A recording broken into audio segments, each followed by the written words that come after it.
Meil on täna siin külalisi tulnud ka kaugemalt.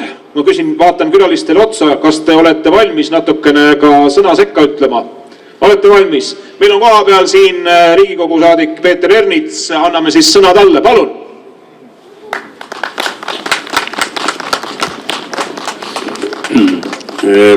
Tere, Järvamaa rahvas. Paide linn on muidugi väga naljakas moodustis, Pärnu linn on veel naljakam. Pindala on nii kohutavalt suur ja karud ja hundid ja lehmad ja kõik elavad linnas, aga see selleks. See on praegune võitlus on tegelikult väga väike, aga samas väga oluline. Maamaks on selline kohalik maks ja ega ta kohalikule omavalitsusele ja ega see ka tõus, kui vaadata nüüd natuke Tallinna vaatepunktist, ei ole nii suur, aga ta on märgiline, et kohalik võim peaks vaatama kohalikku rahvast ja kohalikku tootjaid ja maa on see, kust rikkus tegelikult tuleb. Ja vaadates nüüd Tallinnast ja need tuuled, mis puhuvad Euroopas, Brüsselis ja jõuavad ka Tallinnasse ja läbi Tallinna igale poole Eestisse, on põllumeestele, kui rääkida ainult põllumeestest, väga hirmu äratavad. Tuletan meelde, et lihasöömine on saatanast ja igasugune põllupidamine, põllumajandusloomade kokkutõmbamine pudulojust. Näiteks sigu ei maksa enam Eestis kasvatada, müüme põrsat Poolasse ja sealt tuleb tagasi ja nii edasi ja nii edasi. Nii et ma ei hakka rääkima igasuguste väetiste kasutamise, põllumürkide ja nii edasi. See rohepööre, mis õnneks on veidi pidurdunud praeguse selle sõjaolukorra tekkimisega, aga ega Brüssel ja Euroopa juhid ei ole sellest taganenud. Nii et tegelikult põllumeeste nii-öelda ründamine praegusel hetkel nüüd selle maamaksu tõstmise, mis tõepoolest on naeruväärne, Paide-sugune konglomeraat, nii-öelda linn, 35 000 võitu. See on, öeldakse, et raskel ajal vana kurat sööb kärbseid ka. Paide siin ongi. Vana kurat üritab ka kärbseid kurku ajada. Ja ajada ka kontoriruumid ja kõik muu temperatuur, et 2 kampsunit või 3 kampsunit võib seljas olla, aga kuidagi tuleb. Aga palju olulisem on see, kus me täna üldse poliitiliselt asume ja põhilahing tuleb 5. märtsil. Eile õhtu hilja ma veetsin Toompeal ja me hääletasime tundide kaupa parandusettepanekud. Seal oli muuhulgas ka põllumeeste aitamine, oli toiduainete tööstuse aitamine nende kõrgete energiahindadega, oli õpetajate, päästjate, Kaitseliidu ja nii edasi, nende toetamine, kõik hääletati Reformierakonna juhtimisel maha. Kõik ligi 60 parandusettepanekut.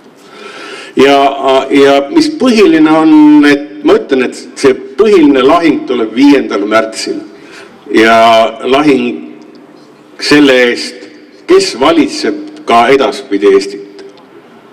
Ja kas Kaja Kallas ja tema režiim või meie juhitav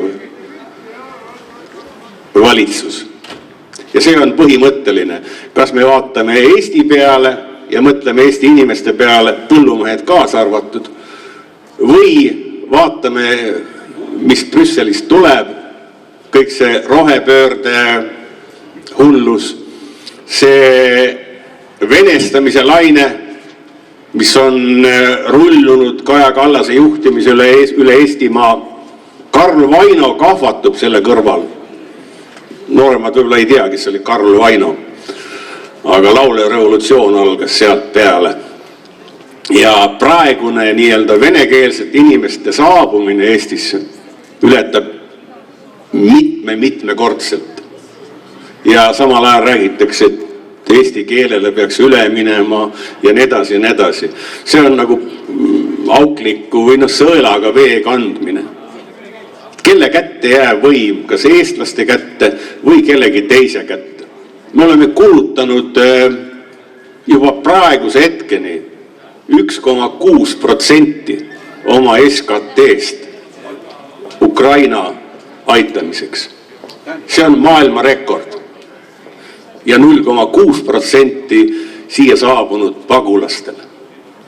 Ma olen seda meelt ja me oleme seda meelt, et ukrainlastel on täielik õigus võidelda oma maa eest.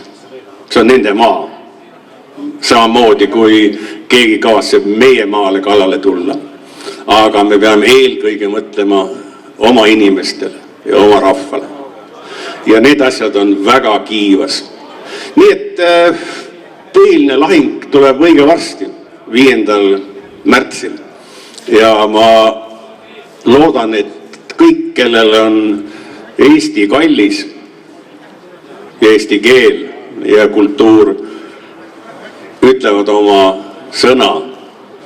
Ja see jõuab lõppkokkuvõttes ka Järvamaale, jõuab ka Paidesse, sest öeldakse küll, et omavalitsus on iseseisev. Ma ise olen Elva vallavolikogu liige, aga tegelikult sõltub üsna palju sellest, kelle käes võim on Tallinnas. Nii et edu teile ja ma arvan, et need lägatünnide kraanid ilmselt tuleb täna avada, sest võim ei kannata seda, et teha teistsugused otsuseid. See on nii Tallinnas ja ma arvan küünikuna, et ka siin Paides. Aga igal juhul lootus sureb viimasena. Edu teile ja me võidame niikuinii.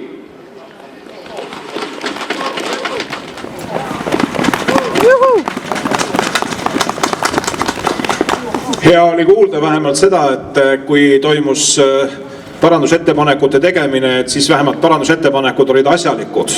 Need viimased Reformierakonna parandusettepanekud mõned aastad tagasi ei kannatanud mingit kriitikat, kus räägiti siis erinevatest ühinemistest ja veekogude tühjaks joomistest ja ma ei tea, mis muudest asjadest veel.